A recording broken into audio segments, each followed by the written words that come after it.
Lefty podcast. What's good? We hope everybody had a fantastic weekend. Yo, a lot to talk about, Left. We're That's going to right. talk about transfer portal wide receivers visiting Notre Dame.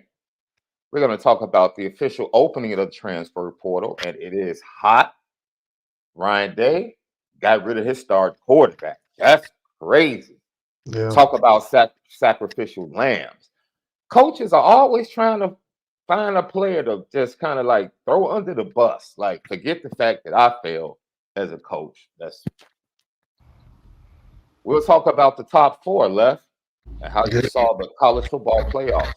That's Notre right. Dame is in the Sun Bowl against Oregon State, who will be starting their third string quarterback in that game.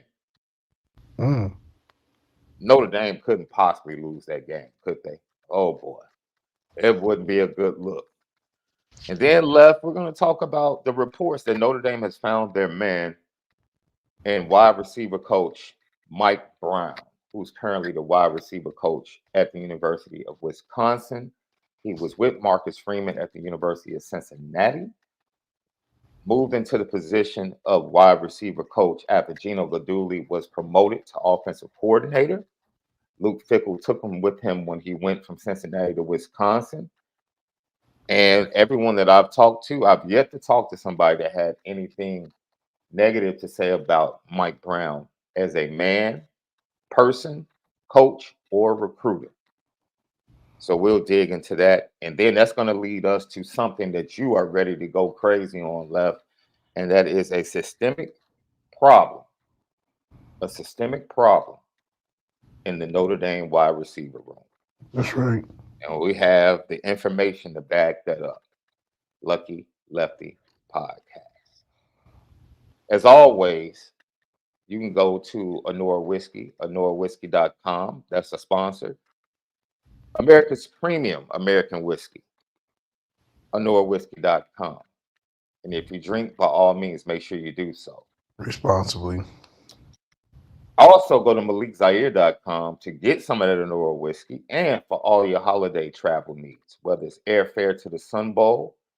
Man, I looked at the seating chart. The Notre Dame side is already near sold out, Left. Notre Dame fans, bro. Hey, I tip my cap, man, or I take my scully off, figuratively. Notre Dame fans show up, bro. It's the other sideline with Oregon State. A lot of seats available. Notre Dame fans jumped on it quick. No, absolutely. I And it's think, not. Go ahead, Left, because El Paso isn't like the greatest tour place for tourism and fun, but it's definitely the sun's there. The sun is there. So I think it's cool to see Notre Dame support, even though it's not the outcome that we want. yeah. But it's still an opportunity to win to cap off a season looking forward for a better one next year. Hey, man, the last time they were there, 2010, it snowed, Left. Isn't that crazy? They Mm. played the Miami Hurricanes. Michael Floyd was a beast that day. I'll never forget. Uh, and they banged Miami, embarrassed them. Mm. Yeah. So hopefully the snow will not show up this year. But Notre Dame, I'm interested in seeing where Vegas. I don't know if they've released the early line. It should come today. Notre Dame should be favored by 6, 7 points in this game. Jonathan Smith, the former head coach, is now the head coach at Michigan State. DJ Uagalele is in the transfer portal. Aiden Childs, their freshman quarterback, hopped into the portal today. So Oh, he hopped into the portal too. he hopped into the portal. So So both Oregon State's quarterbacks left. they left. Why? I would imagine Aiden Childs will probably follow Jonathan Smith to Michigan State, unless he just want to stay on the West Coast. Okay, well that makes sense. Follow your coach. Yeah. That's the best bet you got in the transfer portal. And I don't think there will be anybody on the Michigan State roster standing in Aiden Child's way. No, Child's a good prospect. Yeah. And, Pac 12 is coming to the Big Ten anyway. So it could be a fit, but we'll see. We'll let that play out. Uh, oh, we're always in CFB Nation, presented by Twisted Tea. Hey. So remember that. Audio edibles each and every day. Spotify, Apple Podcasts. It's the Lucky Lefty Podcast. You already know. We spin it different. All right. What's smoking?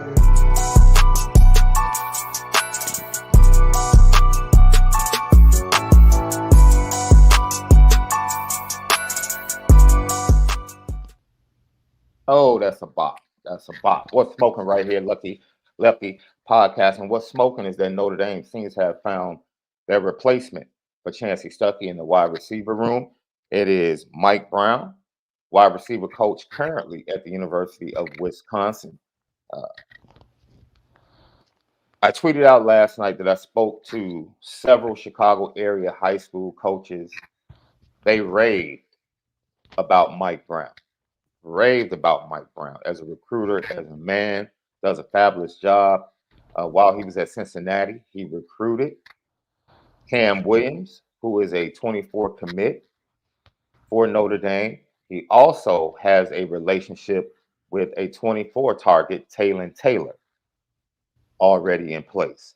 So that's a benefit as well to close the deal on another 5-star receiver, in my opinion, ranked a 4-star currently. But just like Cam Williams, Taylon Taylor is a 5-star. Notre Dame is going to have to battle. Look, and Marquise Lightfoot from Kenwood committed to Miami. Justin Scott from St. Ignatius committed to Miami. Taylon Taylor, Miami, has sent multiple coaches to see him this week. This is just a tidbit. Nate Marshall from Fenwick, who Notre Dame originally was on from the 25 class, is a heavy lean to Miami. You say, what are you saying? Miami is building or attempting to build a pipeline from Chicago. So this Taylon Taylor battle could come down to Coach Brown and Miami. Notre Dame, Miami for Taylon Taylor in 25. Just a little tidbit right there. But getting back to Mike Brown, can we dig into this left? Yeah, let's get into it. The leading receiver for the Wisconsin Badgers is Will Pauling. Will Pauling is he graduated in 21. He went to high school with my daughter, Left. So I've Really? watched, yes, my daughter was a cheerleader. She graduated in 20. Will graduated in 21. He was a wide receiver at home with Flossmoor in the Chicago area. He was ranked 592 and was a 3-star. He committed to Cincinnati. And then when the staff left for Wisconsin, he hopped in the transfer portal and went to Wisconsin. He had 66 receptions on the year Left. This was funny because somebody actually tweeted a snapshot of the Wisconsin Badgers player stats for 2023 in response to my favorable tweet about Mike Brown and what I heard about him. And they used it to question whether or not he was a good coach. I present to you that the top 2 receivers for the Wisconsin Badgers, and let's be fair, Wisconsin ran the ball 49% of the time. 49 and some change, 50%. All right, they had Braylon Allen. Notre Dame ran the ball 53% of the time. So it's a 3% difference. So it's not like Will Pauling was in this aggressive pass offense. But Wisconsin is not Paul KRIS, Barry Alvarez's Wisconsin, but they wanted to run the ball. They suffered mad injuries this year in their wide receiver corps. Their main guy, Shamir Dike, who some Notre Dame fans might know from the game at Soldier Field, he was coming into his 3rd season. He was a big play guy from last year. He averaged almost 17 yards of reception, had 44 receptions on the year. Came into this year, he was supposed to be their main guy. He gets injured early. He missed pretty much half of their games. I think he missed 5 games and then half of the games that he was injured in. So his stats this year, even though he still averaged a lot of yards per reception, his production was down due to injury. Will Pauling had 66 receptions left for 694 yards. That's 10 and a half a clip, 4 touchdowns. Skylar Bell, another youngster, 38 receptions for 297 yards at 7.8. CJ Williams, a transfer from USC. Now remember, Mike Brown got him to transfer from USC to Wisconsin. I haven't seen a lot of receivers from USC choose to go to Wisconsin. Mike Brown got CJ Williams to do that. Why should Notre Dame fans remember CJ Williams? He was once a commit in the 23 class for Notre Dame. He decommitted and ended up going in the 22 class. I'm sorry, the 22 class. He decommitted and ended up committing to USC. And you have Bryson Green, 25 receptions, 375 yards, averaging 15 yards a reception. As I spoke about him previously, Shamir DK, 19 receptions, 328 yards. That's 17 a clip this year, which matches, the yards per catch from last year, even though he was injured. So he was pretty much the take the top off the ball, dangerous receiver for the Wisconsin offense when he was able to play. You say, well, what does it mean? Like, the top 2 receivers for Wisconsin would lead Notre Dame in receptions. Their third leading receiver would be tied for second. If I'm not. What is that saying, though? Wait a minute. Let me. So let you cook. I'm gonna let you Will cook. Pauling is averaging 5 receptions around there per game. Left 5 receptions per game. He's going to play in the bowl game against LSU. The LSU defensive backs are horrible. He's going to get 5 receptions against LSU. Unless he gets hurt, book it. What does that mean? He's going to end the season with over 70 receptions. Yeah. Can I give you some stats, Can I give you some stats?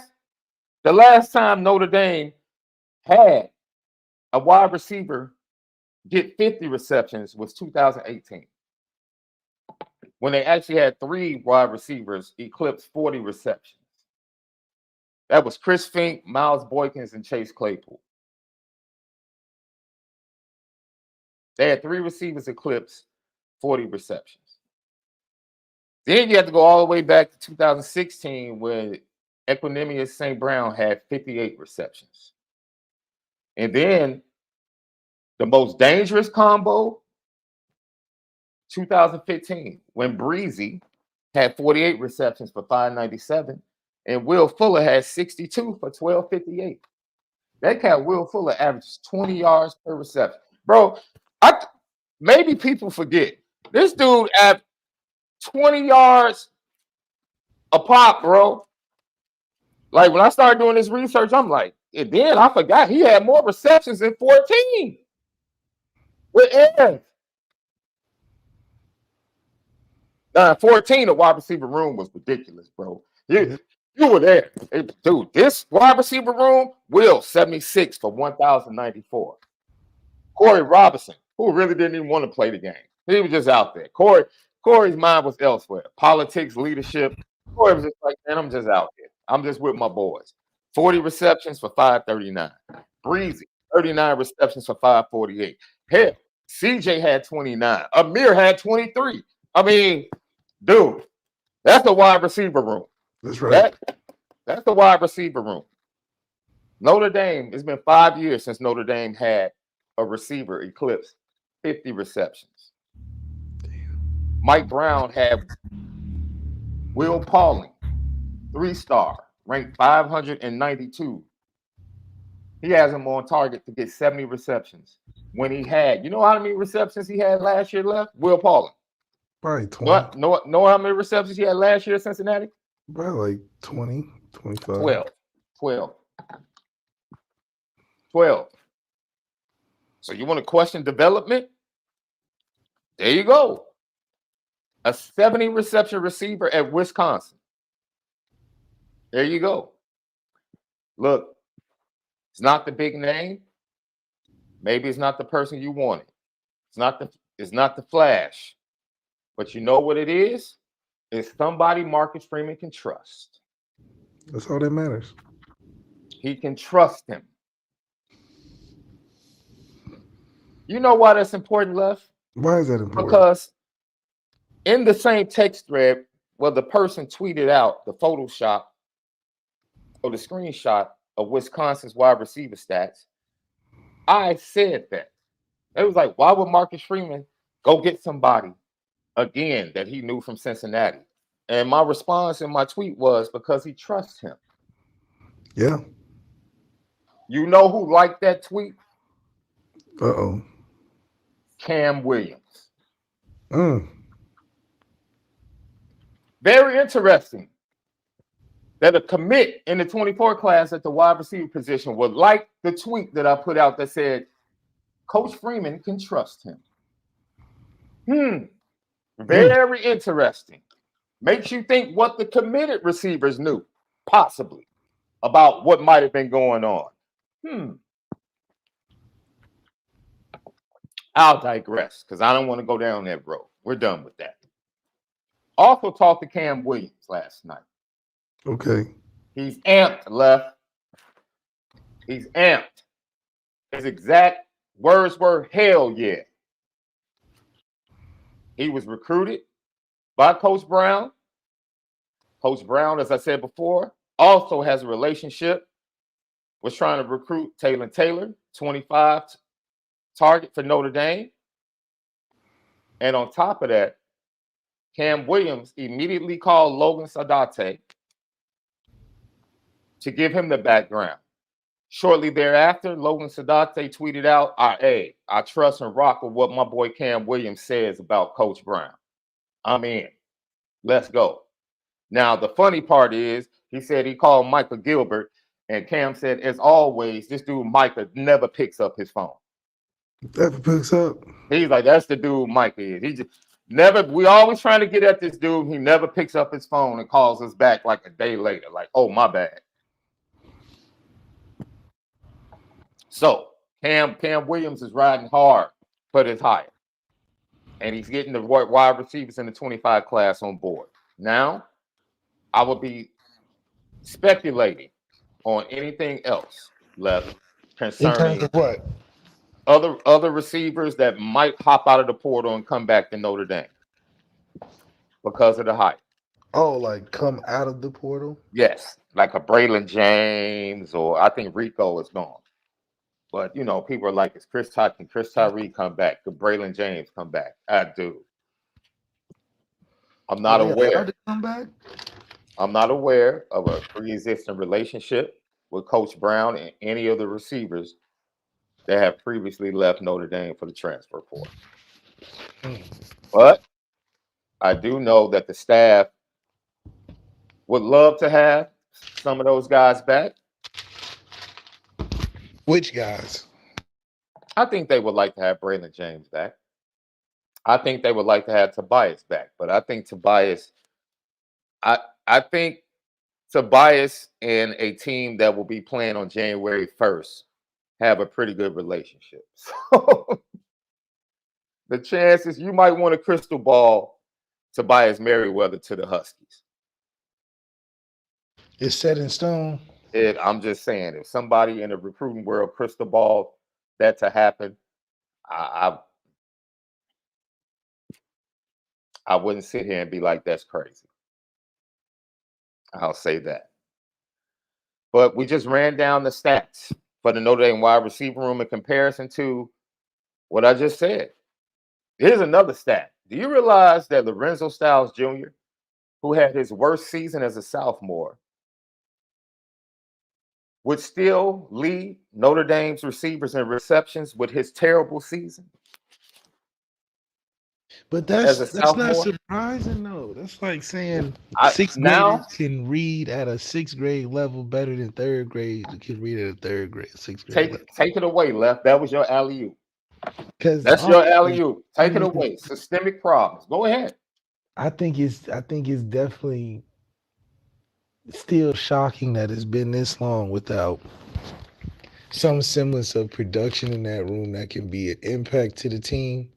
But I think it's just been the glaring difference of why we can't get over the hump of or even be consistent offensively is because of that room. And I think for it to happen so long and have as many rotated players as we've had through there, it's got to be a systemic issue, because there's no more Lorenzo, there's no more Braden Lindsay or Kevin Austins, and they went through the cycle. There's no more EQs and Miles Boykins. So, to continue to still have that issue with the only common denominator being the same guys coaching it, or at least the the shake off from the rest of the guys that was coaching it, it's gotta be a systemic issue because as all these players that we've had draft picks, we've had guys that are playing in the league now. We had guys, with a lot of unique and talented abilities, and even guys that left have been productive when they've left.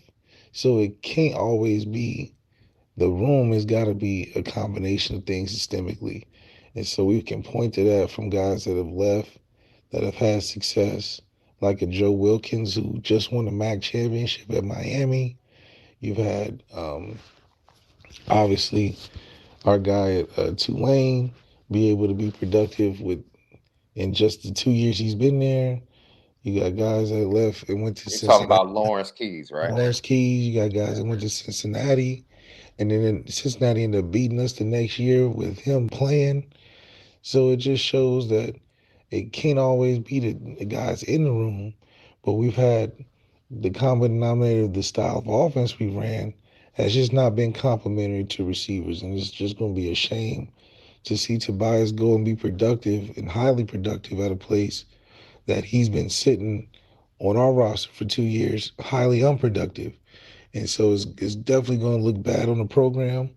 But then again, it's a huge mountain to climb for our guy coming in at the receiver room with almost empty cabinets. So, I don't know how excited I am about recovering guys that left, but the transfer portal is open, and so there's opportunities to fill the gaps, and we'll see where it goes from there.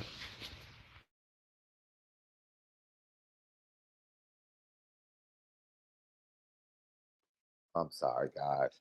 Had it on mute. Uh, it's a solid hire from the standpoint that most of the guys that Marcus Freeman has brought into this program that he previously coached with have been good coaches. Brian Mason, Mike Mickens, Gino Gaduli. In a sense, the jury is still out on Gino and to see, what he does. But I mean, you really can't grade Gino until we start to see the youngsters, right, Left? Yeah, I think you can only see the youngsters when they start to play, but the transfer portal is helpful when you're complimenting around guys that are foundational pieces, and we just don't have that at the receiver position. Now we can compliment off of anybody. We're looking for guys to 1 year come in and be an impact. And not only is it not lasting, but it doesn't fit well with what you're trying to build in the room. So until we have something in the room that's worth building around, it'll just be hard to just try to fill a guy in for 1 year. That's why the quarterback room is important, that we have to see what we have in there, because you bringing in another guy that's only here for a year doesn't add anything to the room unless he's a freaking dude, and that's the one percenters of college football. Left. All year, we've said Notre Dame needs playmakers at quarterback and wide receiver, whether you recruit them, transfer portal, or develop, however you want to do it. And here we are again. Notre Dame for life. Thank you for tuning in. He says, we ND fans cry about the wide receiver room during the season, and now we're crying that they're leaving. Make up our minds. We're Hey, not necessarily crying they're leaving. It's more the start over process. It's not like the receiver coach is coming in at anything where he's building off of. Essentially, he's coming in to reassemble the whole thing in the sense of numbers, in the sense of leadership, in the sense of, his loyalty to the guys. I mean, obviously, we had a guy come in before who had supreme loyalty to his recruits, and it didn't work out. And if anything, it blew up a lot of what the room was in the beginning, because now it's, what were you telling these recruits coming in? You must have sold them a bigger dream than the realistic part of what it takes for the room to be good all around. So Yeah. hopefully he's coming in to recruit to complement the room instead of recruit to favor guys to push other guys out. Because I just think we've seen the result of that, especially when it doesn't work. Uh, but being productive is what Marcus Freeman should be looking for in that room. And I think if it's not a flashy hire, maybe it's a guy that can develop the room and be a Mike Mickens opposite to what he's been able to put together on defense with Mike Mickens. Can I give you some background on who Mike Brown is? He's married, two kids, two sons, Mike the second and Drew. He was an NFL player for 4 seasons, and he played wide receiver for your Jacksonville Jaguars. Left. That's right. Great organization. He was a free agent. He was not drafted. NFL free agent.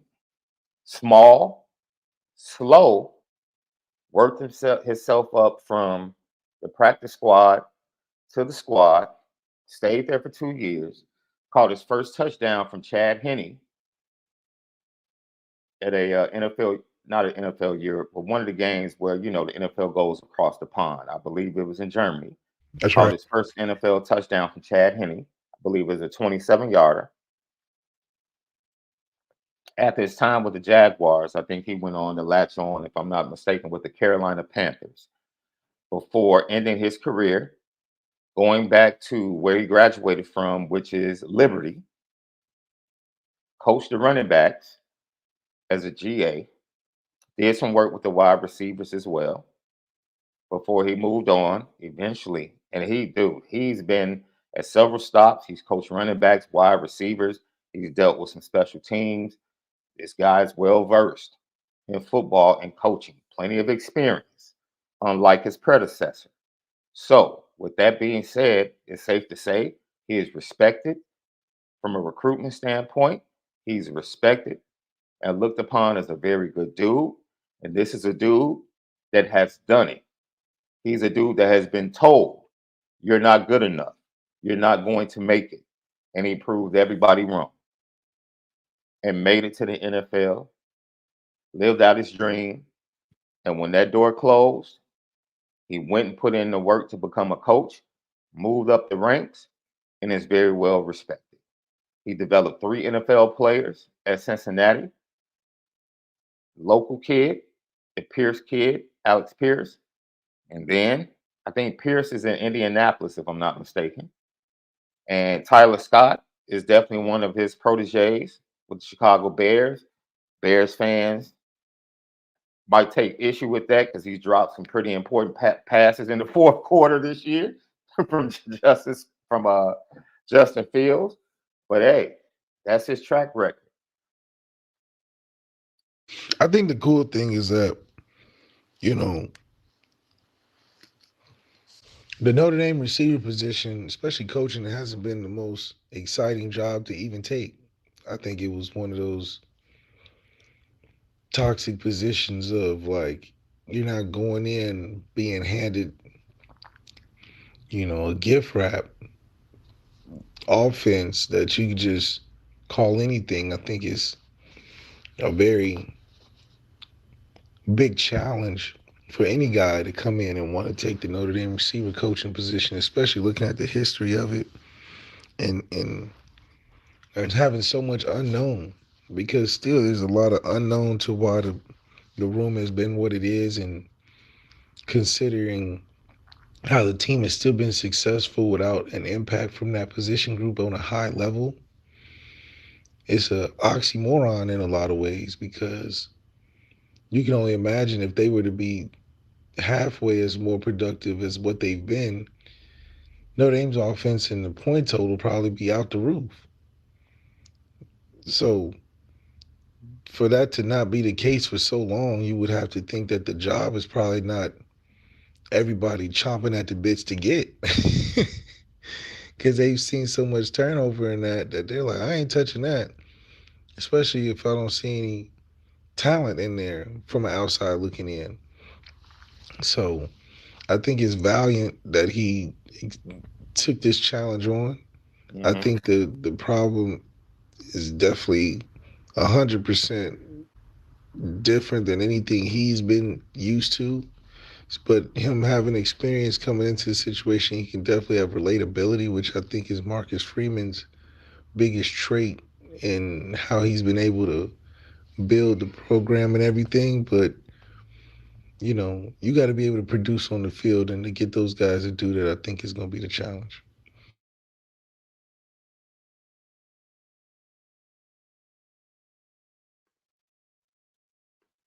Yeah, sorry about my technical difficulties. I'm working on some stuff over here, trying to get my sound right. But once again, left the NFL 14-15, returned to Liberty.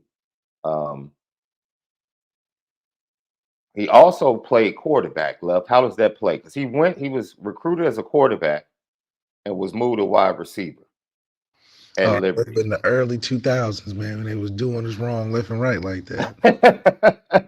Yeah, those were the dark days, man. You had to be strong to get through that. Those were the college football medieval Yeah, days, yeah, bro. you had to get through them days. That was almost like drinking from different water fountains during that time for the position. It was tough. Man. I'm talking about all the guys. It was just one by one, just getting turned over like that. So I'm glad it's at a different games at a different place, but those are dark days. So I understand, man. He didn't make that cut. Tough cut not to make, but it definitely impacts the room. I think a Hmm. lot of it is because he can see from the perspective of what it looks like and how to get open for the quarterback. But then it just, I mean, if he can develop a chemistry from the receiver room and that quarterback room, that's the biggest thing that I want to see. The trust factor of the quarterbacks, knowing they can go outside the hashes and have some success. That's what I want to see. Everything else is kind of, we get how challenging it is, and after Sam Hartman's great resume not being able to shed light on this offense at all, I'm kind of over the numbers. I want to see that chemistry built, something that's going to take time that we'll see during camp and getting ready for next season. But right now, retaining recruits would be huge for him, but also working on that quarterback receiver trust. Let me ask you something else, because as an experienced high school offensive coordinator like yourself, what does it mean when a young man works himself up from dealing with running backs to wide receivers and then receives in 2022 the elevation to passing game coordinator as well as wide receiver coach? And then he goes with Luke Fickell to Wisconsin and receives the title of associate head coach. Does that really tell us something about how respected he was by Luke Fickell? Yeah, absolutely. I mean, you build years with your guys that you trust, and it gets to a point of the changing of guards where you fully got the same on the same page as the guys you've been building and working with. And for him to be able to do that in a short amount of time, I think a lot about T Stock, who was on the Broyles Coach Award twice Hmm. as a young coach, Yeah. awards list twice. So it just shows that he's got something special about him. That a lot of it is that the players trust him, and when you got that, Marcus Freeman had that at a high level, which got him the job, in my opinion, and swayed the opinion of a lot of people for him to get that job. So a lot of that is just being able to have great relationship with the players and get the most out of them. So that's a really good sign to see for him to rise that far. But that's a great individual thing. At Notre Dame, it's just been, what can you do there, and what have you done for me lately? So it's just a matter of time to see if he can be able to produce the same level of success there, because Notre Dame's just a different place. This is from a brother of the program for us. He's been on the show before. multiple times. The last time we had him on was when Gino Guidugli left Cincinnati to take the quarterback coach position at Notre Dame. I got Keith Jenkins from the Cincinnati Enquirer, who covers Cincinnati football and basketball. And he was there during the time that Marcus Freeman, Mike Mickens, and all of those guys were at Cincinnati. This is a direct quote from Keith Jenkins. The fit is obvious. He and Free are like-minded. Mike has instant credibility too. He overcame a lot to make it to the league. He can help players maximize their potential and get them to the next level. That's from Keith Jenkins of the Cincinnati Enquirer. So, as I said before, I've yet to hear anybody have anything negative or mid to say about this guy. Forget him being a good guy. I'm talking about who he is as a coach, as far as development and recruitment. And once again, just to reiterate, he started out at Liberty as a quarterback, was recruited there as a quarterback, and then eventually got moved to wide receiver. Smallish, not fast, put in a lot of work, overcame a lot to get to the NFL. 2015, he went back to Liberty as a GA. Then he became an offensive analyst for Michigan in 2016. Then he went to Delaware, running backs, went to Liberty, running backs. And then in 2019, he solidified his coaching career at Cincinnati with the wide receivers until 2022, when he also became the passing game coordinator, followed Luke Fickell to Wisconsin, and was the associate head coach and the wide receiver in the 2023 season. So that's 3 Power 5 stops: Michigan, Cincinnati, and Wisconsin. Yeah, it's just, for me, it comes down to, okay, nobody really cares till you get to Notre Dame. It's like one of those things where, you're crushing grade school, and then you get to Notre Dame, and now the valedictorian got a 2.8. Because now you finally getting judged on a level where it's not familiar. And so it's no different than Jared Parker. Jared Parker had a unsuspecting resume coming into it, a lot of good feelings about it, but then you get into a position of spotlight and expectations, and look how the narrative has changed in one season for a guy like uh, Jared Parker. I mean, you look at it, even the players like Kyle McCord going into it being 12-1 as a starter, got to get out of the kitchen because it's too hot. So a lot of people, getting into positions of expectations or different levels of spotlight, it definitely puts a different view on your resume in terms of all that matter up until this point. So yeah, the journey to get here is not easy, and damn near you got to be lucky. But Mike Brown getting this spot was something of where his resume has taken him, and for that to happen, you get your opportunity just like the few you get in life to change the direction, because we know that once you go to Notre Dame, you one step closer to doing whatever you want in that coaching space. Yeah, And because Tommy's definitely one step closer to oh the yeah, all NFL. Tommy got to do Oh man, is he messed around and he beat a team that was undefeated pretty much for 2 years in a row. Get a chance to beat a overrated Michigan team. That's going to be a lot easier than the last week's game, in my opinion.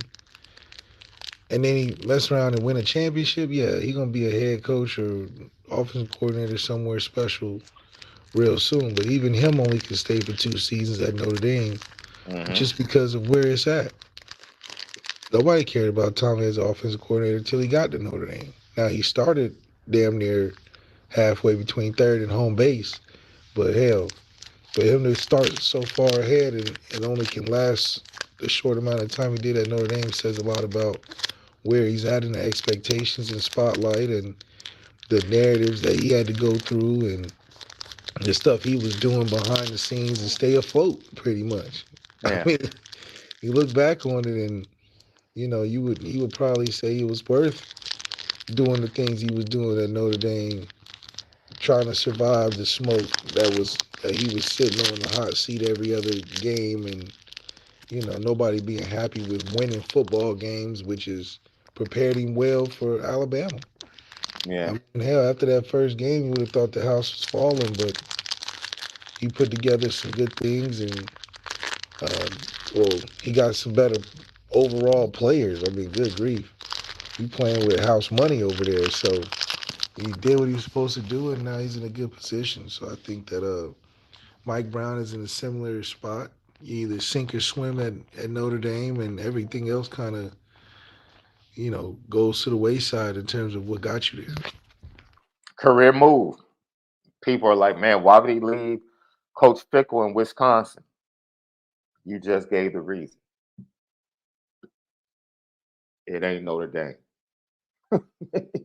Hell yeah, Coach It Fickle would is. leave. Coach Fickle was trying to get the Notre Dame job, so Coach Right. Fickle would leave Coach Right. Fickle if he had opportunity, because he knows.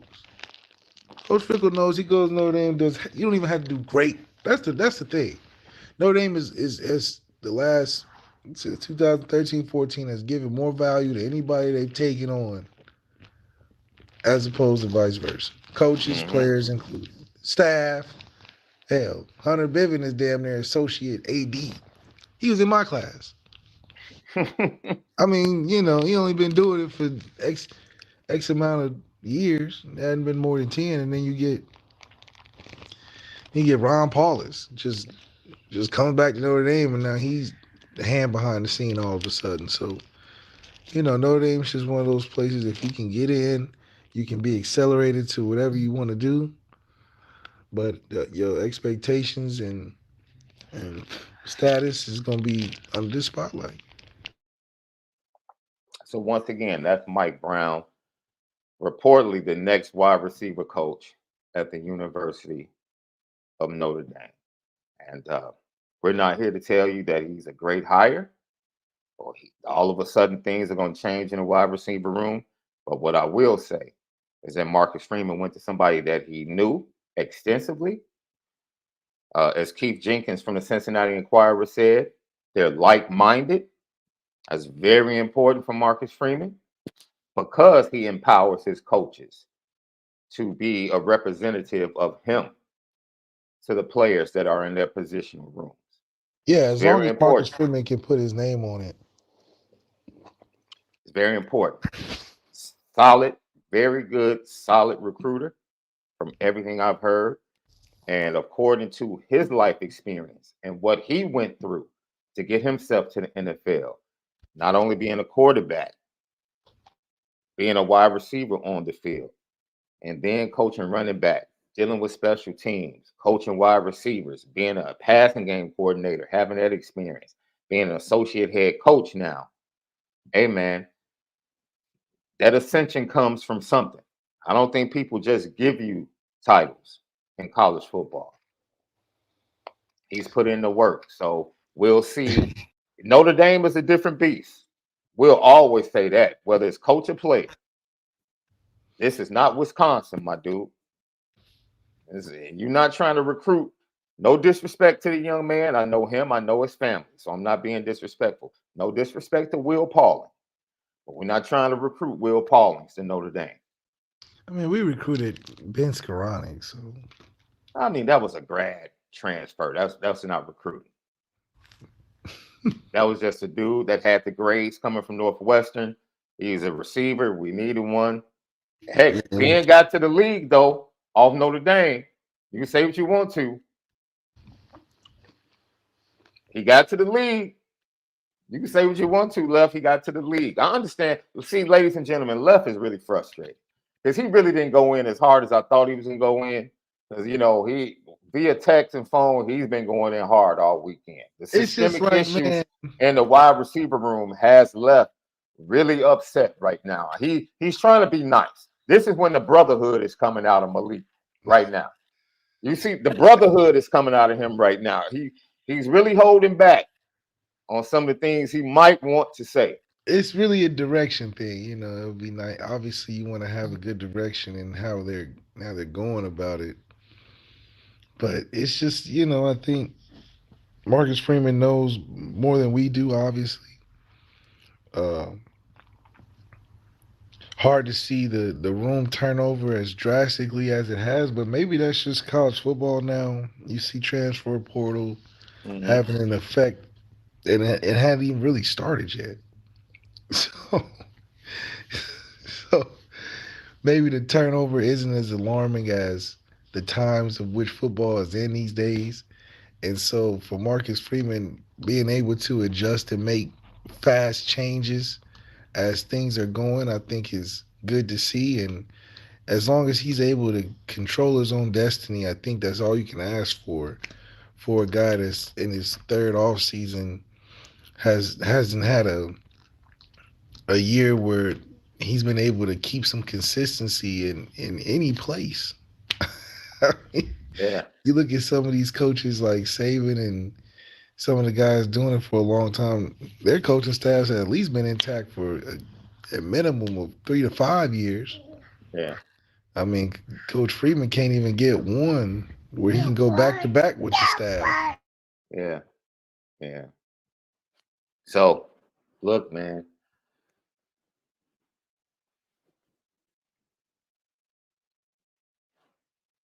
I'm not gonna get into this debate, but look, you need playmakers, bro. Will Fuller, Breezy. Breezy was productive with a freshman quarterback. Yeah, With a freshman quarterback in 2012, Breezy was productive. DeVaris Daniels had a great season with a freshman quarterback. yeah. Will Fuller, two different quarterbacks. Matter of fact, the combination of Malik Zaire and DeShone Kizer in the previous year, Everett Golson, with a little mix of Malik Zaire towards the end of the season. Will Fuller put on. Chris Breezy put on. 2018.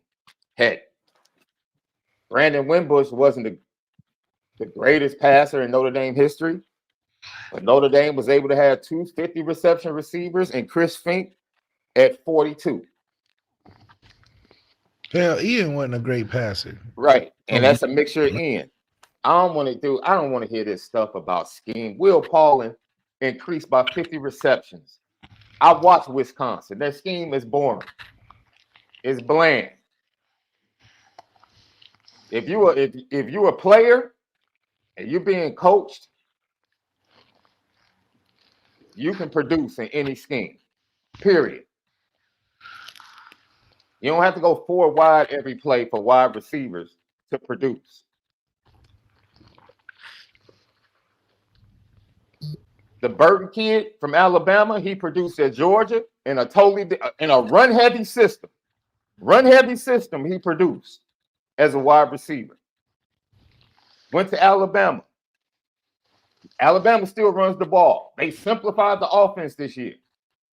Alabama's not throwing the ball all over the field. Jalen Milroe threw the ball 23 times yeah, and was 13 for 23 yeah.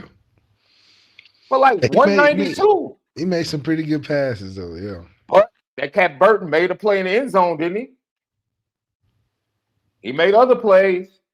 Like if you're a playmaker, man, you're a playmaker. That's it. I don't care what the that's the scheme thing is. too. It's like Notre Dame's in a position where we have to choose to want to be different. Are we going to choose to activate our receivers more because we're going to be able to replace and reload in the room? Are we going to choose to use them?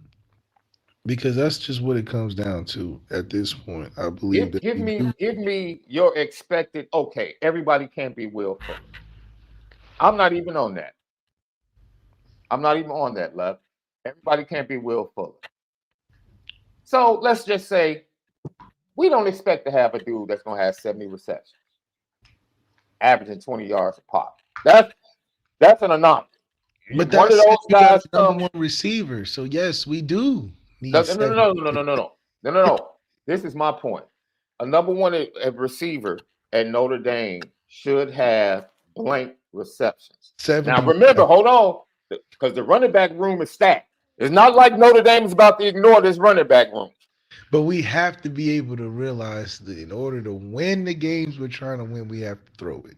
Mm. You can't just have these big games and be like, okay, now we're a throwing team. So you got to have a team that has a number one receiver. Every team in the playoffs right now has a number one receiver. Every single team. Isaiah Bond for Alabama, the Roan kid for Washington, Xavier Worthy for Texas. Heck, is Bond the number one? Heck, they got 1A and 1B. But I mean, Burton has been burning cats all year too. I mean, if you only got 13 passes completed, I mean, it ain't, I mean, damn. And then you got who's over at Michigan? Number 6. What's his number? Look, Michigan's the only outlier because they have an extremely boring offense. Roman Wilson is really the tight end, or the two tight ends are really the go-to guys in the passing game for Michigan. But Roman Wilson makes plays, and then Cornelius Johnson is the other Right. kid talking about, and then the freshman Samaj Morgan. But that's still why Michigan's not going to win because I had to really think about who their go-to receiver is. So they're going to be out very soon. It just shows you that you got to have a guy that you know who to getting the ball. That's it. We don't know who's getting the ball to the receiver room, even with who's coming in and who's trying to stay or not. Even if all of them came back, all of them stayed, and everybody came in, we don't know who the number one guy is regardless. So that should be the job of Mike Brown coming in.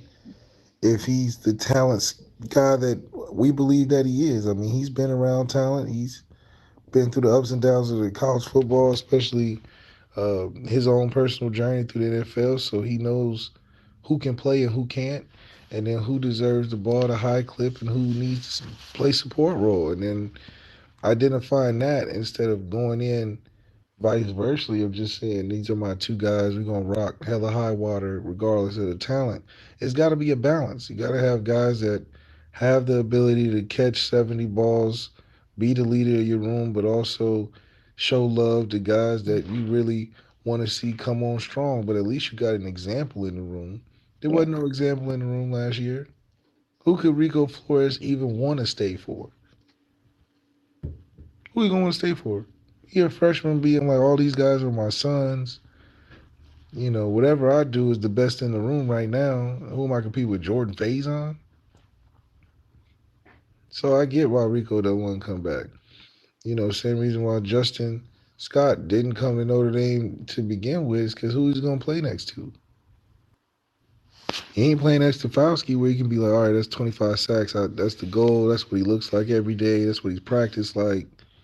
He got a bunch of guys that's trying to figure it out. So that's what makes it a challenging room right now because nobody's in there figured it out yet or has the numbers to say we figured it out yet. So that's starting from the bare minimum. And so outside of that, you got the quarterback situation that you don't know. So who do you develop trust with? You don't want to be out there just taking reps and throwing the football. You want to have some direction. So that's what hurts the worst is the direction of the offense. We still don't know. We know we got a bunch of guys that can do a bunch of things. Yeah. But so does Washington. But when you think of Washington, you know exactly who's getting it. What are they good at? What are they? What makes them go? And whenever they have that clear picture in mind, is usually when you see the best offenses come alive. You see Ohio State, C.J. Stroud, Marvin Harrison Jr., and Travion Henderson. That's just you just know you're getting something out of that. You look at Alabama when they had Jerry Jeudy and Devontae Smith and Tua and Jalen, and you just knew what you was getting. When you look at Notre Dame, you just say we got a collection of guys that are talented that we're hype on. But out of those collection of guys, who's the one? Every team, even good teams, got a one. I mean, you think of Florida State, Jordan tried. The reason why Florida State didn't get in is because they lost their one. I mean, it is what it is. Nobody in the committee is absolutely right. Nobody wants to see a team with no quarterback go in the Final Four. It's just nobody wants to see it. If Jordan Travis is still playing, Florida State would be in. It's that simple. We'll get to that. I got some harsh comments about that. Stephen A. looked so ridiculous this morning on First Take. I was like, "Dude, shut up." First of all, your producers are failing you because see, when you have people like that, Stephen A. really don't follow college football He like don't he that. don't talk college football. So He he going on depends. college He football. depends on his production staff Yeah. to feed him information to fuel a take, But Stephen A. don't try to come across like he and he knows college doesn't. football. But He he just got really bad information because the tape. I understand the tape, but you have better things you can say to support the tape. right. They failed him this morning. Matter of fact, early entry and punch an early ticket on the petty train because his producers failed him this morning. His stats guys, they did a terrible job because he sounded awful to end his comments saying Florida State would have got in if Deion Sanders was the coach. It's like, dude, shut up. Oh, okay. You Like, playing? Yeah, shut yeah. up. Okay, Shut up. See see. see That's what the that committee now wanted. you just killed your entire Yeah, you argument. could just because you tying it to a 4-8 coach, but also, I really think the committee wanted this because they didn't want to really talk about the elephant in the room, which is how they did Georgia so wrong. You telling me right now that there's 4 better teams than Georgia? Or Mm-mm. Georgia doesn't deserve to be at least. I mean, I get it. You lose one game by 3 points in 3 years, and you automatically drop 5 spots Dude, out. That's Georgia, crazy. That's look, Georgia played. I pretty much watched every Georgia game. Georgia played that was it. a C game. Yeah, The little reverse back with the reverse. stupid call. That's 3 points. The false start moves them 5 yards back. They missed the field goal. That's 6 points, right? Georgia was playing 2 freshmen. Kirby Smart talked about this. Georgia lost their 2 veteran linebackers. They were playing 2 freshman linebackers, which I understand why Alabama smartly said, we're going to attack these freshman linebackers. Yeah, We're going to run the easily. ball. Yeah, We're easily. going to run duo all day All day, you just to good luck. help out because we cannot let Jalen throw the ball 30 times. No. We cannot do that. Or we gonna lose. Or we're going to lose. And they didn't turn the ball over, and they leaned on their defense. Nick Saban, Bill Belichick type. Look, just don't make mistakes. Play good defense, good special teams, run the ball. We'll have a chance to win. That's exactly what Alabama did. If Alabama and Georgia played a 3-game series, Georgia will win. Georgia would probably win 2 of the 3. But Alabama only had to win only had to win game one. But it's on one like, day. come on, yeah, they only had to win one, and for them to win that game, obviously the optics, you beat the #1 King of the Hill team. You're going to just get a big boost regardless. Plus, it's the Bama Invitational every year. And all you need is to get an excuse to get Bama in there. And they got the biggest excuse. And the only way they could have got in was to beat Georgia. So, we knew that. I knew that Bama was going to get in there beating Georgia regardless just because of the business of college football. Now, sticking to that same business of college football. Hey, wait, let me just stop this. Because stop the low-hanging fruit that people stop saying Georgia's schedule was soft. Because just a month ago, y'all same people was in this chat like, oh, now Georgia's gonna get tested when they had to face Missouri and Ole Miss, 2 top offenses in the SEC, and they crushed them. I know. So stop that. People change these narratives, dude.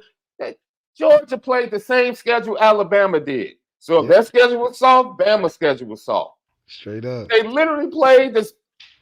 Dude, I don't respect LSU. I respect Jaden Daniels. Yeah. I don't respect LSU like that. I don't. Now, if you want to ride with, okay, Florida State's best win was against LSU. And LSU was like the 4th best team in the SEC. Yeah, that's what I'm saying. That's the 4th. I can rock with that. If that's your reasoning for why Bama needs to be in, I can rock with that. I'm like, yo, that's valid. Their 2 biggest wins, Louisville. Dude, I told you who Louisville was. It just took a real physical team. Louisville had minus 23 yards in the 4th quarter, bro. Jack Plummer And Jeff Brum and all those transfers had minus 23 yards in the fourth quarter. Minus 23. And people aren't just being realistic. If Georgia went against Washington or Michigan, it's a blowout. Damn it. Well, I don't know about Washington, but it's a blowout. Man. You saw Michigan's excitement for playing Bama on live TV. Like, you can't fake the reaction. It wasn't no auto tune, no soundboard. It was the authentic sound from the room, and the air leave the room when they said Alabama, because they Facts. know they was hoping and Facts. wishing and praying and calling on shrines to not get any SEC team in the Final Four. They Mhm. vying for Florida State harder than Florida State. Right.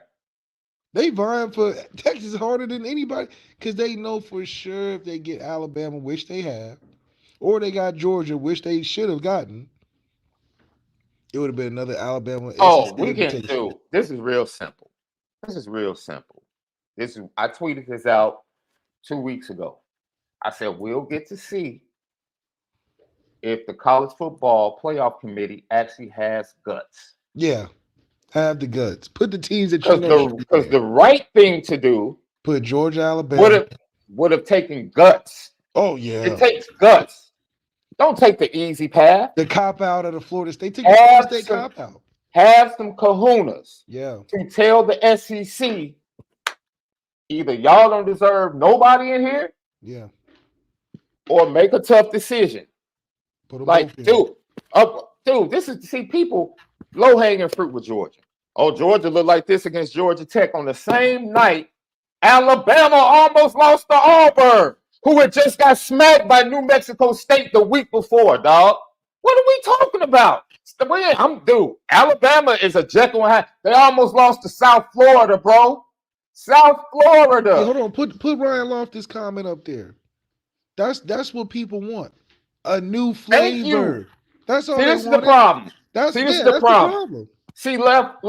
I'm not like that. I'm not arrogant enough to think what I want to see matters. Yeah. If that's the case, dude, I'm about to watch Notre Dame during the day on December 29th in the Sun Bowl. In the Sun Bowl. Against Oregon State with a third-string quarterback. It's about to be a snooze fest, dude. Unwatchable TV. It's about to be a snooze fest. With our fourth string guy. I'm watching. I'm watching. I'm watching. I'm gonna be half watching. I don't want to hear that snooze fest. Y'all want to talk snooze fest? Michigan has been a snooze fest the last 2 years in the playoffs. They've lost six consecutive bowl games. Lucky it wasn't Georgia, because it's gonna be a snooze fest against Bama. It would have been a snooze fest again if Michigan had faced Georgia. JJ McCarthy against Bama's defense. Because they're not equipped. Michigan is not equipped to beat Georgia. Ohio State is more equipped to beat a Georgia. Washington is equipped to beat a Georgia. Washington is equipped. Texas is equipped. Texas is equipped to beat a Georgia, because they all college football had to say in a 3-sentence paragraph release statement: we put the best two offenses and the best two defenses in college football. Look, man. Come on, bro. Fam. This is why it's lame. Because everybody's like, we don't want to watch TCU versus Georgia. TCU beat Michigan. What are y'all talking about? Just admit that Georgia was the better team for 2 years. It's still the better team. They were the elite team and better than everybody else for 2 years. It's okay to say that. It's still it has nothing to do with TCU. If Michigan had shown up that day, they were going to bang Michigan. It wouldn't have made a difference. How is this different than when Georgia lost? How is this different when Georgia lost last time against Bama in the championship game and still went to the playoffs? They weren't even talking McCarthy was trash last year. Trash in the playoffs. Y'all want to clap because Michigan came back against TCU when they were getting blown out? That's not a good game. Everybody was like, Michigan is going to roll over them. J.J. McCarthy, we just going to play Michigan football. We just going to do what we do. We going to be physical. They ain't seen nothing like us. All that stuff J.J. McCarthy was talking. And they sent his tail home. Yeah, because Michigan's not Michigan made it close at the end. Michigan made it close, and TCU ended up feeling the deal. for 2/3 of that game, Michigan was getting their butt kicked. And No darn good game. three-fourths of the game versus Bama, Michigan's gonna be getting their butt kicked. Georgia beat them so bad Dude. 2 years before that. I stopped watching at halftime. Do we need to go down the list? Oklahoma against Alabama. Oh, that was supposed to be a close game. Oh Kyler Murray got his Murray butt looked kicked. like a little kid. Alabama Hey, Kyler Murray Clemson in the looked national championship game. There was a snooze fest. Clemson beat the hell out of Alabama. Like, I don't care, just because you put certain teams in, that does not lock up the fact you're going to end up with great games. No, definitely not. 1 or 2 turnovers by Texas or Washington, and it can turn into a blowout real fast because of the offenses. We're not guaranteed 2 great games. The college football playoff have been blowouts in the semifinals. They have existed. We've seen blowouts in the final game. So don't just put TCU up there. Oh, we don't want to see TCU Georgia. You're going to see a Michigan versus Alabama that's just as bad. It's a lame excuse. And who am I? So because you as a consumer don't want to see a TCU Georgia game, your feelings negate all the blood, sweat, and tears that Florida State players put forth this year. Man, that's an arrogant mindset. I don't want to watch that. You ain't put in the work. Who are you? And if you're a football fan, you're going to watch the college football championship game. What are we talking about? In fairness, though. And you're going to watch both of the semifinals. Like, dude, as I said before, we're about to watch the Sun Bowl. We're about to watch the Sun Bowl. Yeah, but at 1 o'clock on December 29th. And the game is going to be a snooze fest.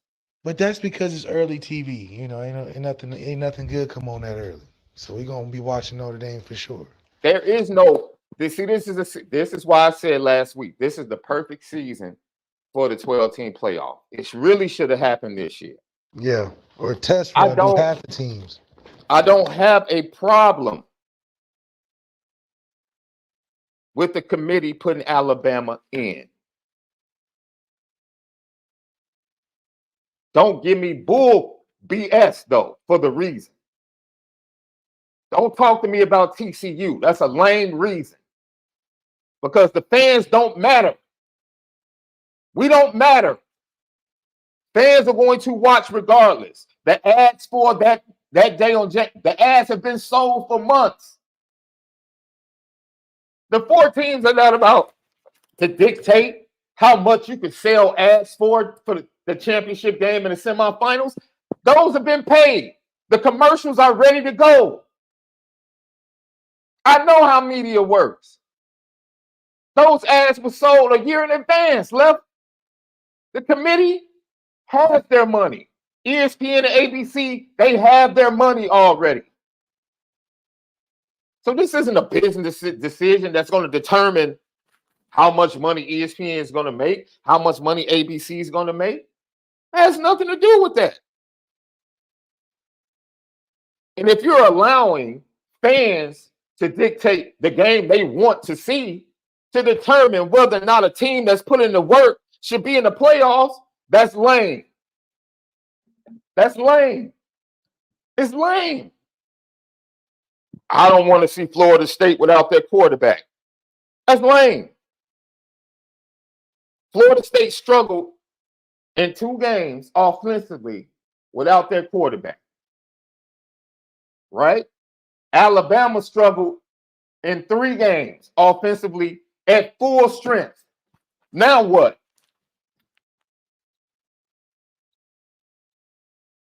Now what? They struggled against an FCS team at full strength. They struggled against USF at full strength. And they struggled against Auburn at full strength. So now what? What's worse? Alabama struggling at full strength with their quarterback, or Florida State struggling, and we know the reason they're struggling. Their quarterback is out. I can point to it and say that's why they're struggling. Alabama, you guys stunk it up with Jalen Milroe. What's that? Dude, I have no problem with Bama being in, but you have more cohesive and better arguments than I don't want to see TCU. Because if one of their criteria is, like you said, Left, the number one guy is hurt or your starting quarterback is hurt, it's part of the criteria. You can be upset. Florida State, I felt bad for those kids, man. It goes down, Bama jumps up on the screen, and you see the players just walking out. And you see the coach is looking at his players walking out. Like, what does he say? Well, you recruited a bad backup quarterback. Committee basically blamed this all on a bad backup. But you can't stack quarterbacks like that anymore with the transfer portal. Left, you can't. Alabama was able to do it, but who's Alabama's backup quarterbacks now, Left? Alabama beat the #1 team in the world. They did, but who's their backup quarterback? It's not like he's a stud waiting in the wings. Who's the best backup quarterback in the nation? Nussmeier from LSU? Maybe. It's just one of these things, man. I think Texas had an argument. The only locks were Washington and Michigan, right? Texas had an argument. The two that had the argument were the two best arguments. Texas had an argument. The best team in the world. Georgia had an argument. Alabama had an argument. Florida State had an argument. I mean, dude, I wouldn't have been mad with any combination. I wouldn't have. I just wouldn't have been mad with any combination, Left. But just don't give me bull crap reasons. Because we're all too smart for that, dude. That's why these shows, they just got to be honest. We picked the two best offenses versus the two best defenses that we thought was out there. That's it. That's it. Just keep it funky. And let me give you something else. Jim Phillips does not have as enough power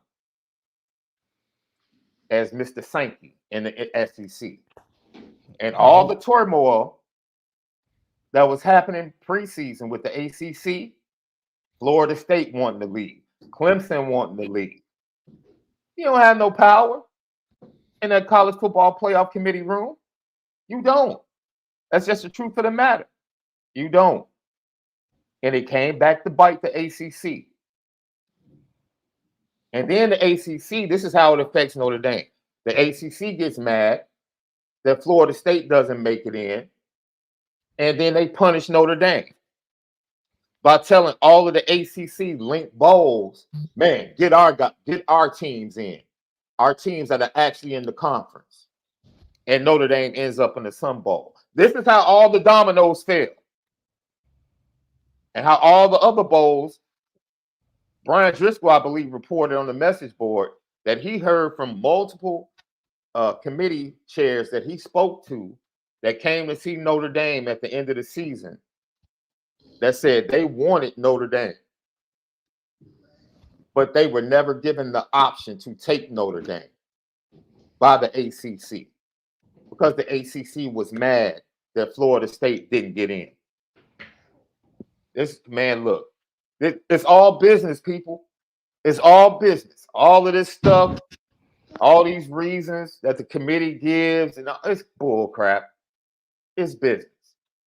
The committee didn't have the guts to tell the SEC, Florida State's in, Georgia and Alabama is out. They didn't have the guts. Period. You know why? Because that's big business. That's a lot of business loss if the SEC doesn't get into the Final Four. It is what it is. It's business. And the business aspect of it, it ended up impacting Notre Dame as far as their bowl selection.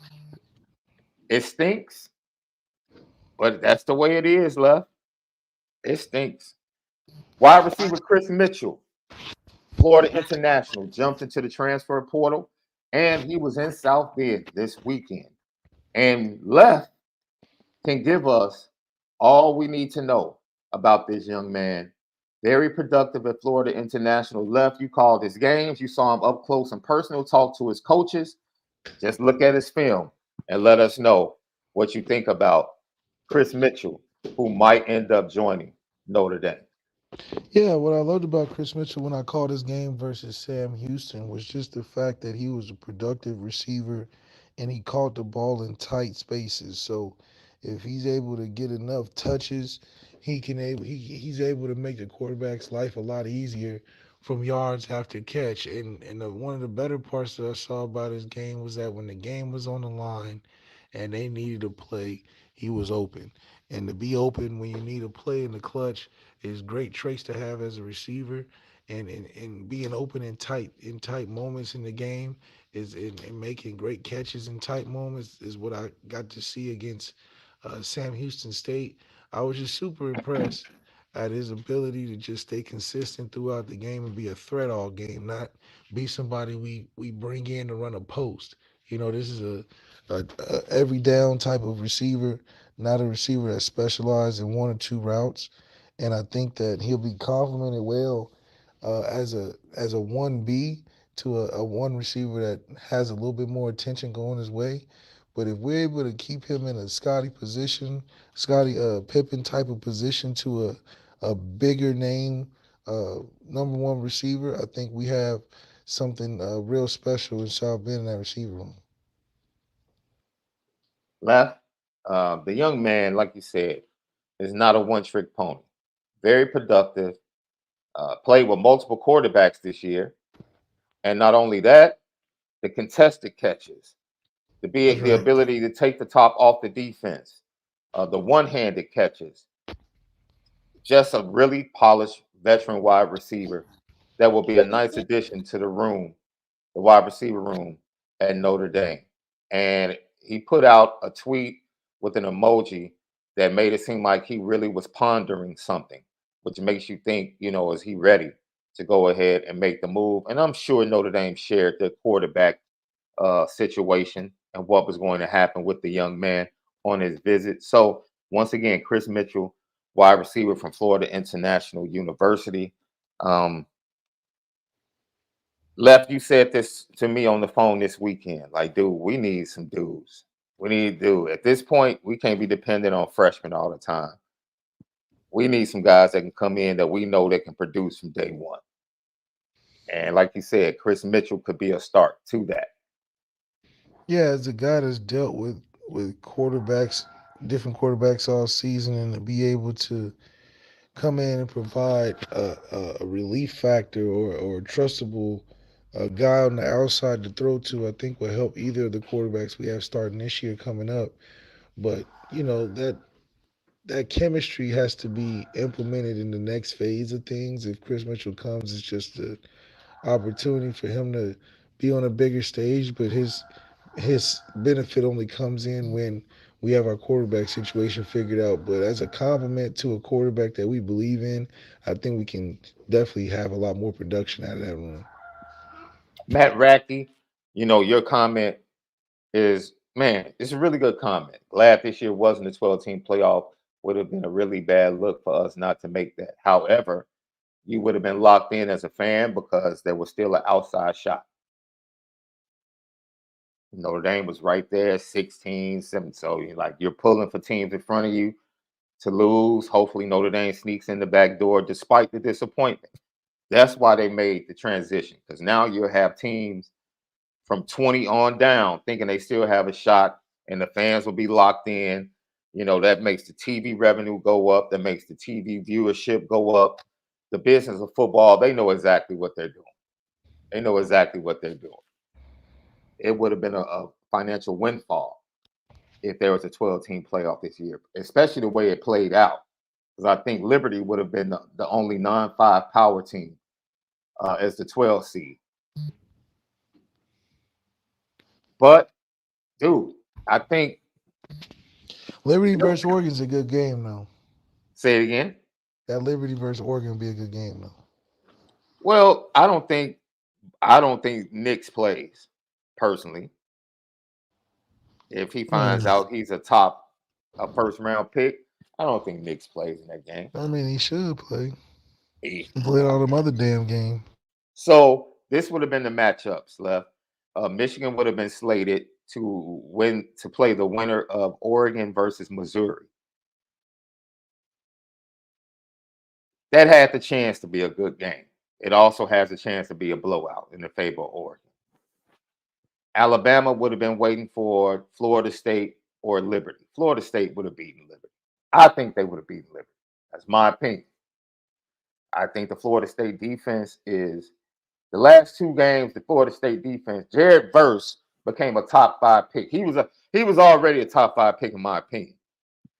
The way he was abusing that left tackle from Louisville in the fourth quarter, and Braden Fisk, they literally just took the game over. Left just took it over, and they made it apparent to the world who Jack Plummer really was as a quarterback. That's how you make him look. That's who he is. Washington would have been slated to face the winner of Ohio State, Penn State. We already saw that game. That's a snooze fest, Left. That's a snooze fest. I already saw that game. I don't want to see Ohio State, Penn State again. Florida State Liberty might be a snooze fest. Georgia, Ole Miss. I saw that game. Georgia smacked Ole Miss. They would have smacked them again. It would have been a snooze fest. That's like 3 snooze fests in the first round. So we keep talking about what we don't want to see. I wouldn't want to see Georgia, Ole Miss again. I wouldn't want to see Ohio State, Penn State again. And I wouldn't want to see Florida State Liberty.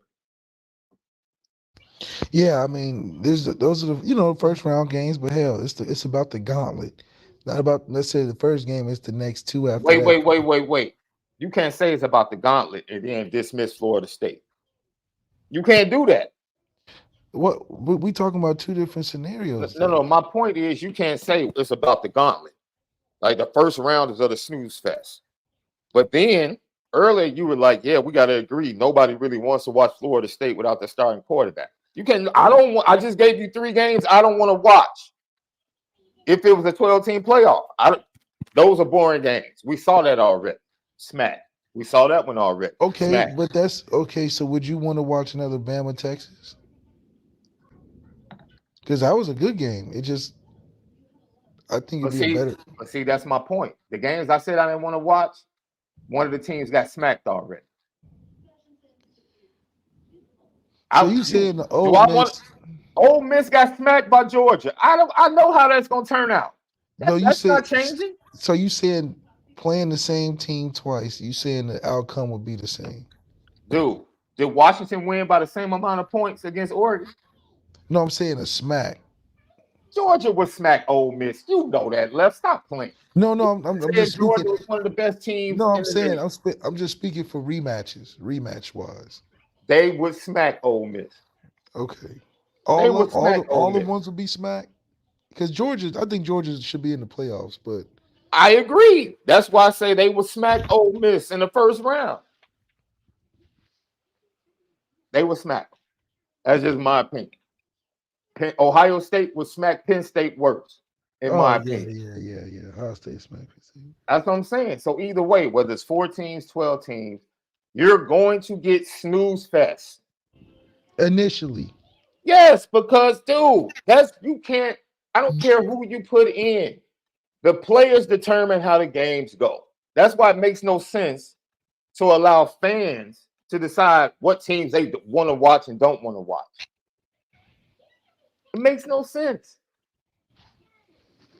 I remember the KRIS, what was that? Because Florida State went undefeated with that squad that beat Michael Vick. Was that 2001 Left? Yeah. 2001, right? They went to the national championship game, the BCS championship game against Tennessee the previous year. Without Chris Winkie got hurt like the second to last game of the year. And I think Clint Trickett ended up being the quarterback for them in the BCS championship game. He's the offensive coordinator for Marshall now, I believe, if he's still there. I think so. And they lost to T. Martin in Tennessee by like 6 points. It was a game. Florida State didn't have their quarterback, but it was a game. They had multiple opportunities, if I'm not mistaken, to win the game late. we know why they ended up eventually losing, which is why Chris Winkie came back and they eventually won the championship the next year. But man, it is, man, it's crazy. It's one of those things, man. It's just one of those things. I think the committee was under a lot of pressure. Yeah, Peter Ward did have one catch in that game. That's why Peter Ward came back. They came back to finish it because they felt like, yo, if we were healthy, we would have won that game. And they played one of the classic Florida State Miami games at the end of that next season. And Peter Ward, if I'm not mistaken, Peter Ward was suspended for like the Dillard's discount thing, like shopping and getting discounts on polo shirts and things of that nature. And he was suspended for 2 games. And they had to beat Miami. They had to beat Miami without Peter Ward. And then went on to beat Michael Vick and Virginia Tech in a championship game. So, you know, people are saying like Florida State, if they had gotten in, it wouldn't have been a game. We don't know that. They might not have won. All I know is that Michigan is going to get blown out. Other than that, because Florida State would have faced Michigan, right? Yes. I think that would have been a better game to be more 2 equal teams. I just don't think Michigan's equal to what Bama, from a stylistic standpoint. What is Michigan going to preach all week? Physicality, really? You going to preach physicality? Yeah. So what are you going to preach versus Bama in that aspect? Because I mean, like, I'm not believing in that. I think that's not going to be good enough to beat Bama, bro. That's what I'm saying. So I think it's just that. I think that's exactly why when they showed the live reaction of Michigan, they knew the gas that they met the bully. They thought they was a bully till they met the bully, and they know that they don't have a chance in hell when it comes to out physicality, being more physical than Alabama. So I don't know how Michigan plan on winning that one. That's what I'm saying. Like, people are like, "Oh, we guaranteed a better game with Alabama." Alabama could scrape Michigan. I mean, even who's tackling Jalen Milroe on Michigan's defense? Dude, Michigan has not seen an offensive line like that. No, that's all year. That's what I'm saying. So this is why they haven't. The only sense that it made was if you're gonna put one of them SEC teams in, put their counterpart in. It should just be straight up. It's the Bama Invitational. Bama beat the #1 team, but the #1 team is the only counterpart to it. So you take the 2 best defenses, Alabama and Georgia. Let's not act like that's changed over a year.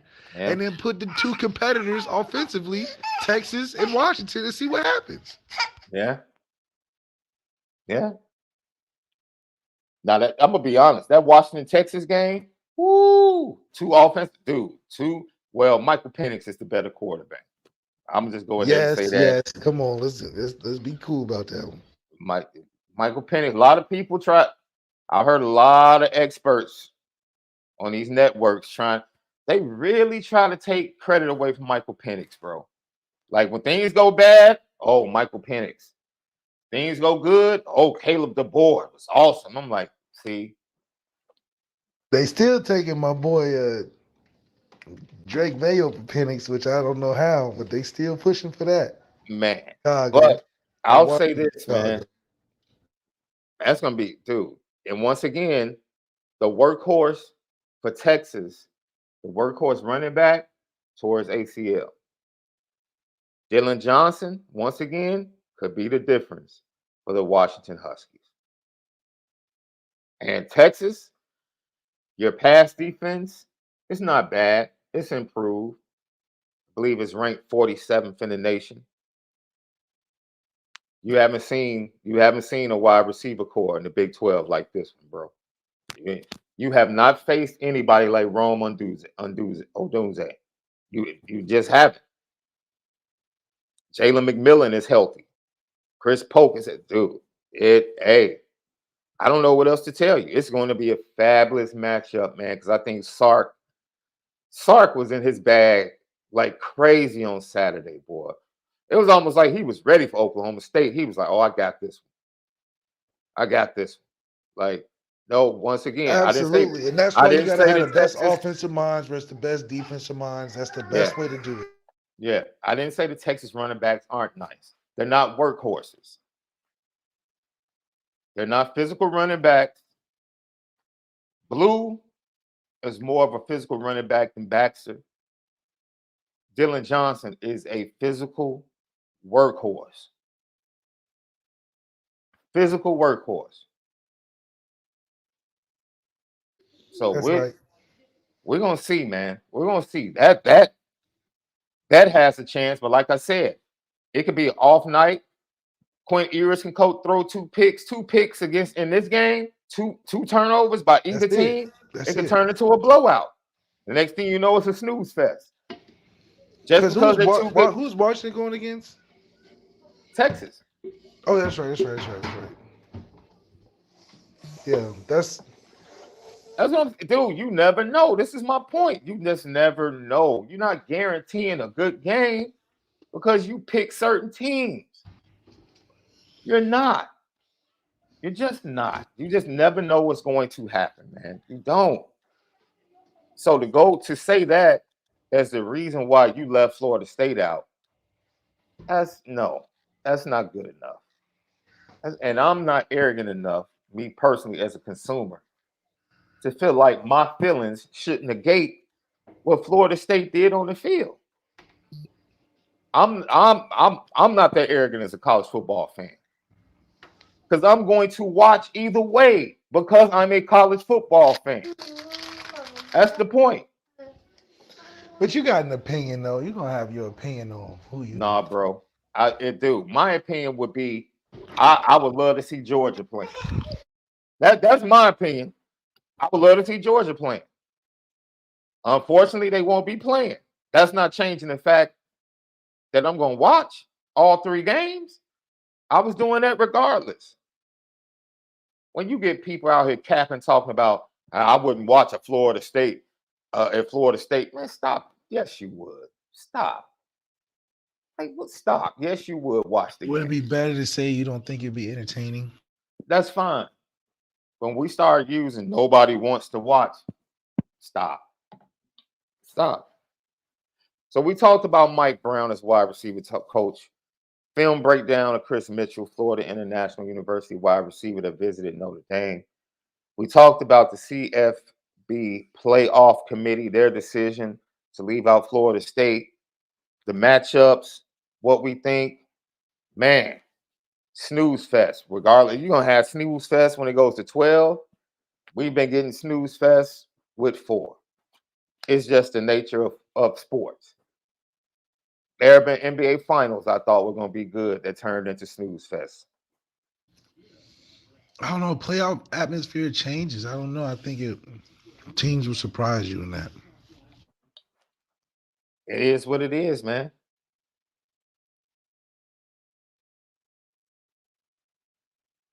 Let's see. John Erickson says everyone that's a well-known hater of Indy says we must join a conference. What more do you need to know?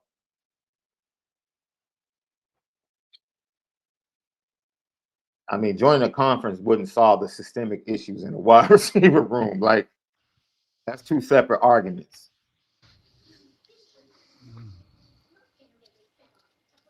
Get to the bag. Irish still 63. What does Left think about the FIU kid that visited this weekend? Just reiterate that, Left. We did a film Yeah, I definitely breakdown. think Chris Mitchell will be a great compliment as a comfort blanket for a quarterback that's going to be inexperienced, regardless of who we bring in or who's there already. They're inexperienced. So to be able to get in a position where we can have a guy that is reliable, as in he plays consistently through the game, he's going to get open when you need situational football in that regards. Mm-hmm. For him to be open, he's going to make tough catches. He's not the biggest. So I do think he would be a great compliment to a one receiver, but one being that the chemistry between the quarterback and him has been there for a minute. I think Chris Mitchell can come in and make an impact, at least more of a production impact than what we had or have already. And Mm-hmm. so if we can stack this transfer up, potentially, hopefully, with another guy, I think we got a room that we can do a lot with, especially if he comes in early. We get it in the spring and in the summer, but it definitely comes down to who's going to be the ball dispenser in this case, and we need to still be on that same schedule of figuring it out from within, then chasing outside guys to do it for a year. Ross Morrison, thank you for tapping in. I like the hire, but if we don't start throwing the wide receivers, they won't get and or keep wide receivers. Indy didn't have a receiver break 500 yards. That has to change ASAP. Yo, I'm gonna let you ride. If the quarterback had chosen to actually throw the ball to Tobias Merriweather when he was open, the kid averaged 20 yards. All he had to do was catch about 10 more balls, and he would have been over 500. That would have been an easy solve. Go ahead, Love. Go ahead. Yeah, I mean, definitely, it's a lot of hands that gotta make it happen. And so for us, I do think that in order to make it happen, you need a chemistry between the receiver room and the quarterback room, which I think Mike Brown has to foster being a receiver coach because there wasn't a lot of trust in that room before, and we saw what trust and no trust in talent does. It doesn't give you anything. So whoever's at quarterback throwing the football has got to get on the same page, and the receivers got to make themselves more of a threat. There's no threat in the room right now. Bringing Chris Mitchell will provide at least a rabbit to chase. Mm. I think we halfway solved it, having Sam Hartman being an answer, but not having a receiver to complement that answer. Losing offense coordinator, reason he came, in my opinion, didn't work out, which affected it in the long run. I don't think he had the same relationship with Jared Parker like he did with Tommy, and I think that matters as well. You said Tommy. You can dig into this. Did you see how Tommy ended the game against Georgia? Yeah, The backside pull quarterback run. We've seen that before with Tyler Buckner. The fake pitch run up the middle. We've seen that. When Tommy got to the clutch situation, he went to the same stuff he ran at Notre Dame. When he ran it at Notre Dame, everybody had a problem with Tommy, right? it Everybody had didn't a problem with Tommy when he ran at Notre Dame. This is what I've learned, Left. Sometimes people need time to get better at their craft, Left. People in the chat earlier were talking about, oh, Tommy was in his bag against Jalen Milroe was 13 for 23. 13 for 23. Burton And I made a guarantee you, great Tommy wasn't happy with that either. contested catch for a touchdown. Bond made great plays running drag routes all game long. And the first touchdown Bama had was on the same wheel route that Notre Dame running backs have been running for years under Tommy Rees. Tommy Rees didn't get to Bama and all of a sudden become more creative. He's Not at literally all. running like 70% of the same stuff he ran at Notre Dame. What's the difference? Jalen Milroe is better than any quarterback he's had. More Period. talented. More talented. Isaiah Bond is a playmaker. Burton, playmaker. Like, dude, we're not, you can give Tommy credit, but we ain't about to sit up here like Tommy was running this whole batch of new plays. Go watch the game.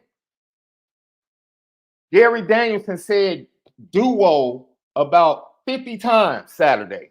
Tommy ran duo at Notre Dame. That's all Gary Danielson kept saying. Oh my God, Alabama's dominating this Georgia defensive line. They just keep running duo. Look what they're doing to the nose tackle. Look at this double team. Oh, they just keep running duo. He said it like 30 times. We've heard that on NBC the entire time Tommy Rees was at Notre Dame. This dude didn't get to Alabama and all of a sudden come up with a brand new playbook. He has better playmakers at quarterback and wide receiver. That's it. And it makes things easier to call. They literally put the ball in their best player's hand. And look how smart you can look because you do that. Now, wait a minute. This was great. Brock Bowers caught the first, I think he caught 2 passes in the first quarter, right, Left? Georgia got down 10 points. On that last touchdown drive, who did Georgia go to? Their best player. He was limping all over the field. It was like, he's limping. He hasn't been productive. He hasn't done anything since the first quarter. What did the offensive coordinator do? Did he call plays or did he say, we're going to 19 on this drive? He said, we're going to 19 on this 19. Drive. Whether he's limping or not, get the ball to 19. Y'all, we can talk scheme. We can talk playbooks, coaches, in the clutch. Tommy Rees gave the ball to his base player. Georgia, on their last touchdown drive in the fourth quarter, went to their best player. That's what wins games in the clutch against good teams. Period. Period. That's it. That's it. That's all, man. So, yes, Tommy Rees is a much better play caller than he was during his time at Notre Dame. You know why? Because he went through the growing pains. Why shouldn't Jared Parker get the same opportunity? Why? If he stinks it up in year 2, okay, then we might know what we have. Tommy Rees got 2 to 3 years to be suspect or mid as an OC. He got 2 to 3 years. And now it's not that he has a new scheme or playbook. Now, Left, and you know this is an OC and why it's important. It's not so much what you call, it's knowing when to call it and how to set it up. That's it. Tommy has a better understanding of how to get to the stuff that he likes than he did 2 to 3 years ago. But he's calling 70% of the same offense he called at Notre Dame. That's why experienced OCs matter in big games, because they know how to get to the stuff that they want to call. That was the biggest problem, in my opinion, with Jared Parker. Not that he was incapable of calling good plays. Heck, North Carolina State showed he could call good plays. He struggled trying to get to the stuff that he wanted to call. And that's why Sark is in his bag. Sark knows how to set things up. He did it at Alabama. He did it at USC. He did it at Texas. Sark is good because he knows how to set things up. Caleb DeBoer is good because he knows how to set things up. Everybody has great plays in their playbook.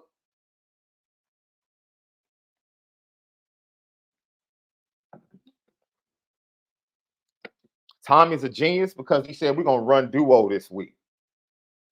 He did that last year.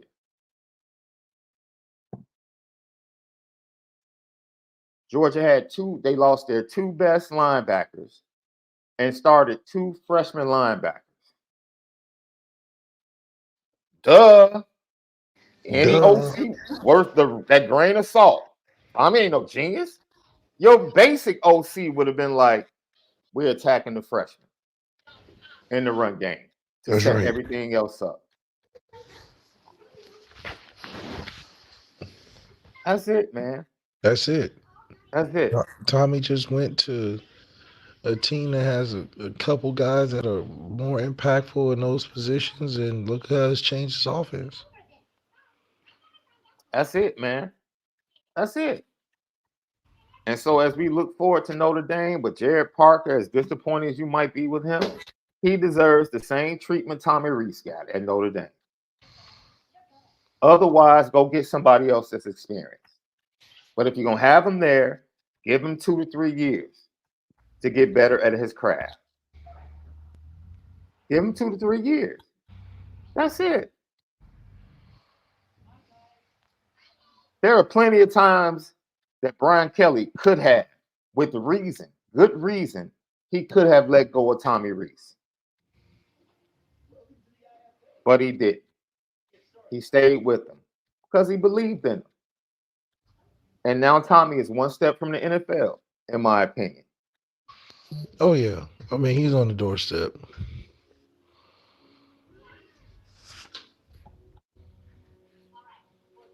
He's right on the doorstep, and I think all he needs is just to. He's controlling his own fate. You know, you go to Bama, it's similar to go to Notre Dame, except Bama's just a little more used to getting there, and they're a little more organized on both sides of the football, Great and that's point, what Left. organization can do. So, Great point.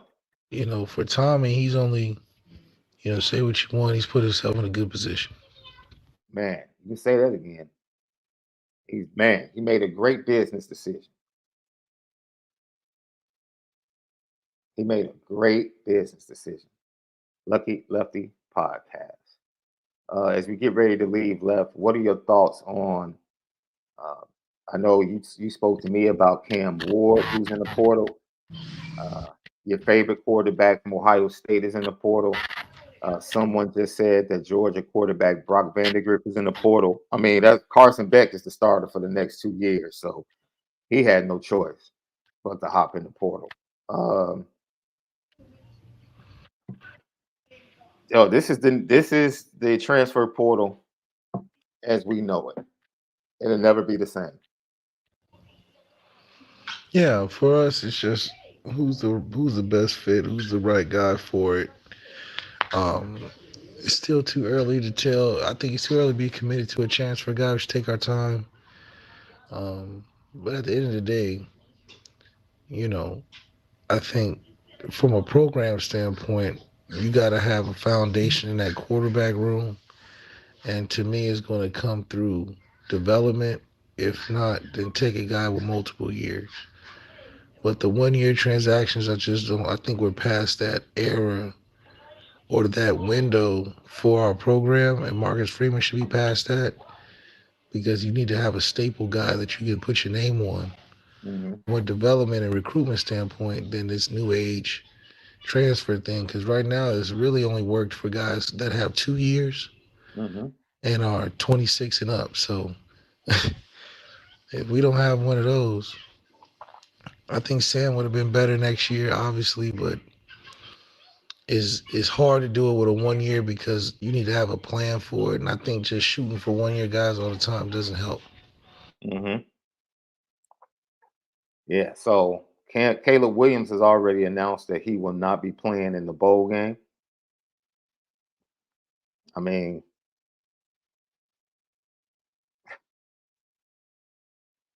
that was pretty easy. Dylan Gabriel, he hopped in the transfer portal from Oklahoma. I mean, it's really crazy, bro. And you could tell how desperate. Uh, okay, Chris Mitchell has been crystal balled to Notre Dame by Tom Lloyd. So we'll see. Evan Stewart just hopped. I told people, man, dude, this Texas A&M game to start the season is not about to be as daunting as people think with the way things are going. Walter Nolan jumped in the portal. Uh, their number one player from the 22 class. That Texas A&M game was not as daunting as most people thought it would be. And Chris Mitchell last year, 64 receptions, 1,118 yards, 7 touchdowns, 17 and a half yards per pop. Like, yeah, that's a pretty good 1B, if that's what you're calling him, Left. I'm cool with that.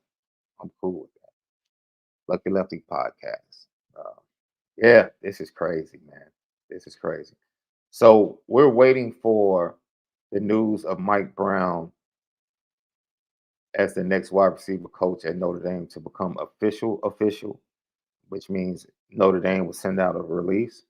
When they do that, Keith Jenkins from the Cincinnati Enquirer is going to join us to give us more in-depth information about him. And I actually have a call into Will Pauling, wide receiver from Wisconsin, who was recruited and committed to Mike Brown at Cincinnati and then followed him to Wisconsin. who led the Badgers with 60 receptions this year during the regular season, and more than likely will go over 70 in the bowl game against LSU. He's going to hit me back and give me his thoughts. There we go. We're staying on the up and up. We do it different over here. Hey, boy. Once I saw Will Pauling was the leading receiver, I'm like, oh, man. Let me have baby girl reach out to Will. That's right. You know, got to use your resources. That is right.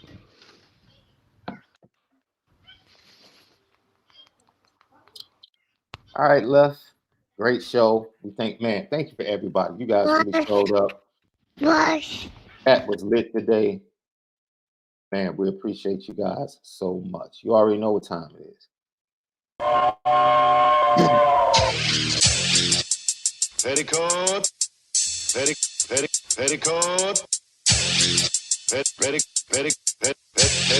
Petticoat Junction. It's time to get petty. Oh, we did a good job executing. Are you upset with something? And fire up the Petticoat Junction train. I just don't like you. You don't? No. What is today's petty historic? Petty Junction.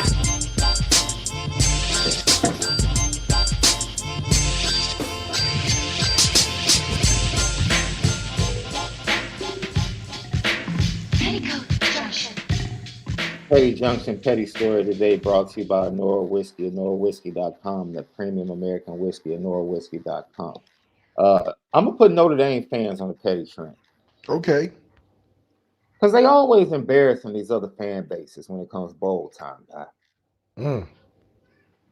Now, I'm not putting it on for a negative reason because, like I said, the Notre Dame side is almost sold out at the Sun Bowl. But I feel awful for Oregon State fans because Notre Dame fans, Oregon State fans, yeah, dude, because Notre Dame fans might buy up the other half on the other side and not even go. We like that. We'll do that. I can see us doing that. You think they're gonna put them on the resale market, dude? Just put them on the resale. We just buy them up, resell them. You know, we business minded.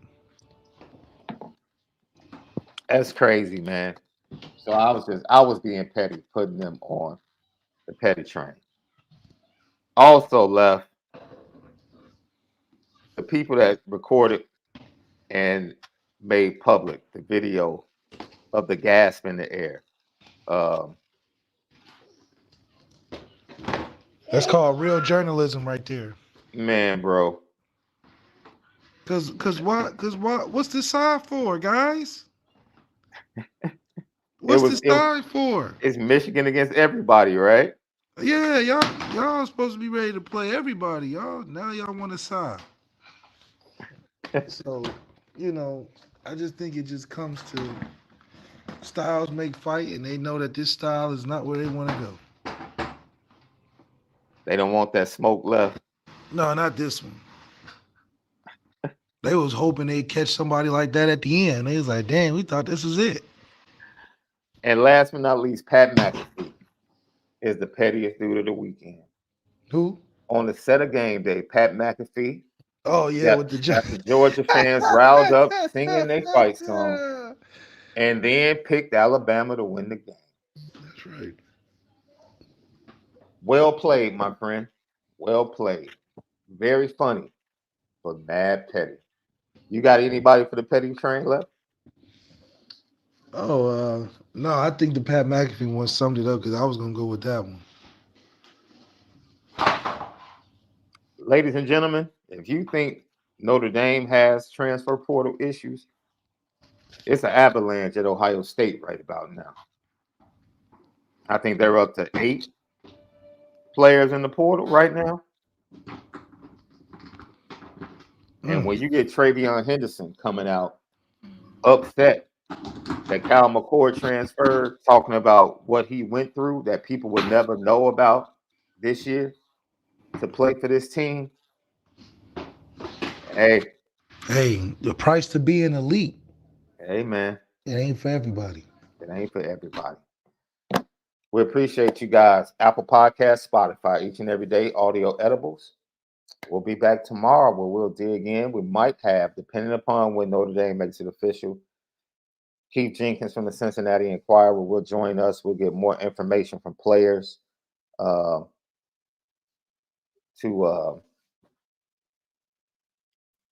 corroborate some of the things we've heard already about Mike Brown as a coach. So enjoy the rest of your day. We appreciate you guys, man. Left, I'll holler at you, man. Make sure you spend it different. Always.